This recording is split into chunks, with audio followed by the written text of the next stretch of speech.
going to talk about compost tea, and I'm going to cover why you may want to consider using compost tea. What is compost tea? How do you make compost tea? And how can you use compost tea on lawns? So why should you consider using compost tea? Since I began gardening, I've heard about the value of compost tea, but I never really gave it much thought, as I never saw any data to support the value. But when I started dealing with professional nursery people and landscapers, I noticed that they were using compost tea. Some of these gardening professionals use compost tea as an alternative to chemical fertilizers, pesticides and fungicides. And some of these gardening professionals even had what they considered proprietary and multiple special purpose compost tea recipes for specific plants and specific applications. I decided to do some further research on the value of compost tea, and I found that field studies have shown that there are benefits in adding compost tea to crops due to the simple fact that by adding compost tea you're adding organic matter, increasing nutrient availability and encouraging increased microbial activity, and that compost tea is more efficient than simply just using compost or commercial fertilizer in benefiting the health of your plants and soil, and that compost tea is also a soil organic matter builder, disease suppressant and nutrient source. What is compost tea? I like the following simple definitions. Compost tea is a concentrated liquid fertilizer made from steeping biologically active compost in aerated water. It contains microorganisms that enhance plant health, suppress plant disease, provide plant nutrients, reduce fungicide and fertilizer requirements. Plus, it is nutritionally rich and can help provide plants with beneficial soil, bacteria and fungi. There are primarily two kinds of compost tea: bacterial dominant compost tea and fungal dominant compost tea. So what is the difference between bacterial versus fungal compost tea? A simple explanation for what is a complex system is that if you consider what happens in nature, when a piece of land is left fallow, it will begin to regenerate using annual plants. And then the plant species slowly change and progress into a more perennial plant species. This is a bacterial dominant soil environment. Eventually, this land will turn into a forest. Whereupon, over the course of this natural process of fallow land turning into a forest, the fungi in the soil will gradually become more dominant than the bacteria, resulting in a fungal dominant soil environment.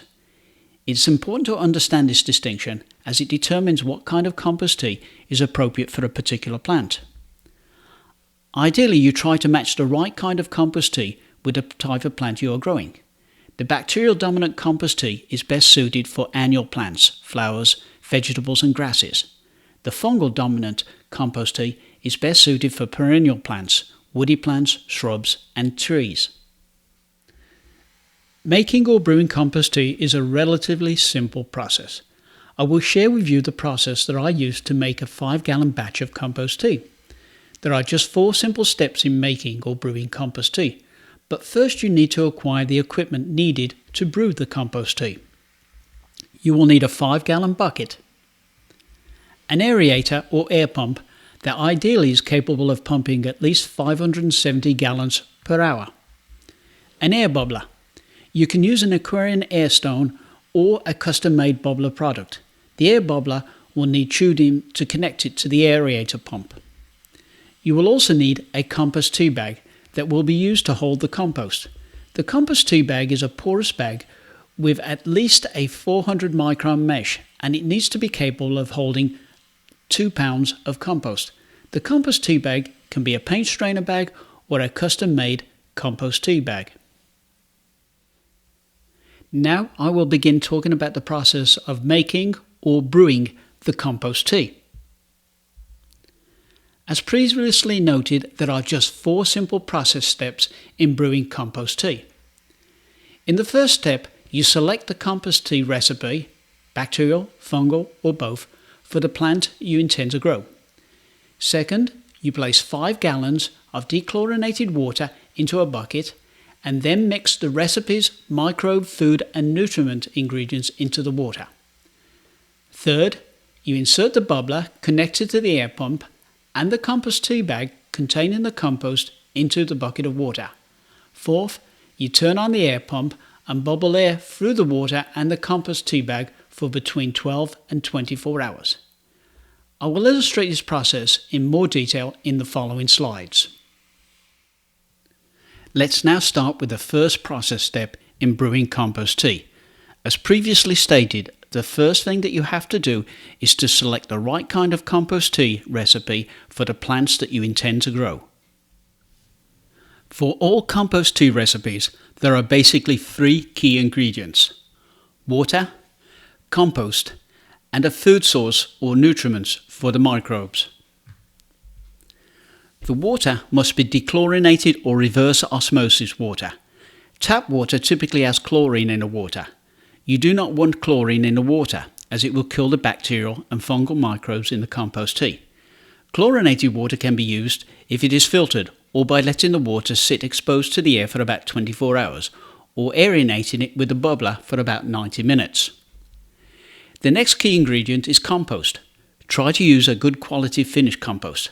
There are primarily 2 kinds of compost: bacterial compost, which is produced by mostly green materials and found in fresh compost piles, and fungal compost, which is produced by woody materials and may become more prevalent in the final stages of composting. The final key ingredient in making compost tea is the food and nutriment source for the microorganisms. The food source, in combination with the type of compost used, be it bacterial or fungal, determines the type of microbes grown. For example, sugar sources like molasses encourage bacterial growth, and kelp or fish sources encourage fungal growth. Humic acids and other ingredients act as both a nutriment and a food source for the compost tea's microbes. In this presentation, I'm going to offer 3 suggested compost tea recipes to make a 5-gallon batch of compost tea. These recipes will include a bacterial dominant compost tea, a fungal dominant compost tea, and an equal ratio of bacterial and fungal compost tea. Let's start first with the bacterial dominant compost tea. This recipe consists of 5 gallons of water, 3 to 4 tablespoons of liquid blackstrap molasses, 4 teaspoons of dry soluble kelp or 2 teaspoons of liquid kelp, 3 to 4 teaspoons of fish emulsion, 1.5 pounds of bacterial compost, and then you brew it for 12 to 18 hours at 65 to 75 degrees Fahrenheit. Next is a fungal dominant compost tea recipe. This recipe consists of 5 gallons of water, 4 to 5 teaspoons of fish hydrolysis, and you need to let the fish hydrolysis sit in the water for about 10 to 20 minutes to fully dissolve, and then 3 to 4 tablespoons of humic acid, 2 teaspoons of yucca extract, 4 teaspoons of dry soluble kelp or 2 tablespoons of liquid kelp, 2 pounds of fungal compost, and again you brew it for 16 to 24 hours at 65 to 75 degrees Fahrenheit. And finally, there's the equal ratio of fungal and bacterial compost tea. This recipe consists of 5 gallons of water, 3 to 4 tablespoons of humic acid, 4 teaspoons of dry soluble kelp or 2 teaspoons of liquid kelp, 3 to 4 teaspoons of fish emulsion, 1.5 pounds of mixed 1-to-1 ratio of bacterial and fungal compost, and then you brew it for 16 to 24 hours at 65 to 75 degrees Fahrenheit. Now in the second process step, we mix the recipe's ingredients with the water to make the compost tea. Pour 5 gallons of water into a bucket. Ideally, the water's temperature is between 65 and 75 degrees Fahrenheit. Then mix into the water the recipe's ingredients. Do not yet add the compost, as this will be added in the next process step. Now the third process step. Insert the bubbler connected to the aerator pump and the compost tea bag containing the compost into the bucket of water that contains the pre-mixed recipe's ingredients. Try to place the compost tea bag and the bubbler in the center of the bucket to enable the bubbles produced by the aerator pump and the bubbler to bubble through the compost tea bag containing the compost. Now the fourth process step, will you now start the process of making or brewing the compost tea. Turn on the aerator pump and start brewing the compost tea by bubbling the air bubbles through the water and the compost tea bag for between 12 to 24 hours per the specific compost tea recipe. While brewing the compost tea, foaming may occur. Some ingredients, like molasses, will initially make foam, but this will go away. A few hours into the brewing, more foam may be present. This indicates a bacterial bloom has occurred. This is a good sign. The brewing compost should have a good earthy or sweet smell. If it smells rotten or putrid, it has gone bad and should be discarded. If the compost tea mixture has fish ingredients, it may smell fishy, but this smell will go away as the microbes ingest the fish.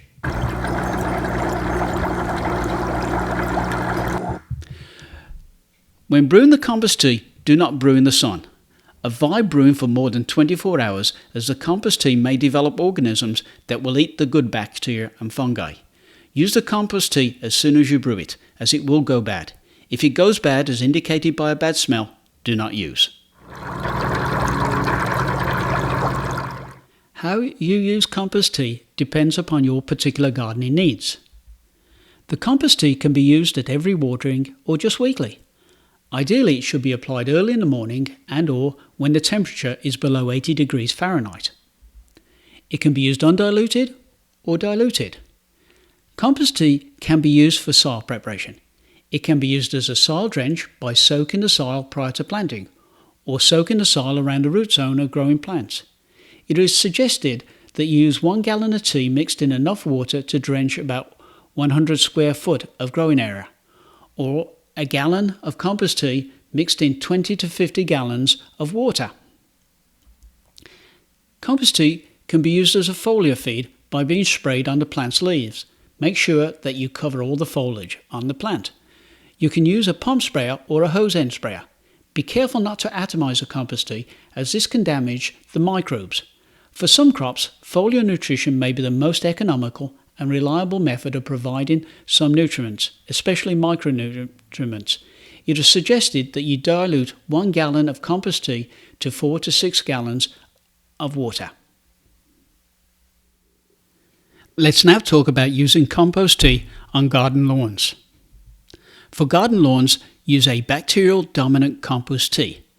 Dilute 1 part compost tea to 3 parts water, or use 5 to 7 gallons of compost tea as either a spray or a soil drench per 1,000 square feet of lawn. Use undiluted compost tea on biologically deficient soils. Spray once or twice a month, early in the morning or at dusk, before or after watering, until the first frost, and then start again in the spring. Finally, let me summarize this presentation by highlighting some quotes and information from the reference materials. Compost tea will enhance plant health and is more efficient than compost or commercial fertilizers.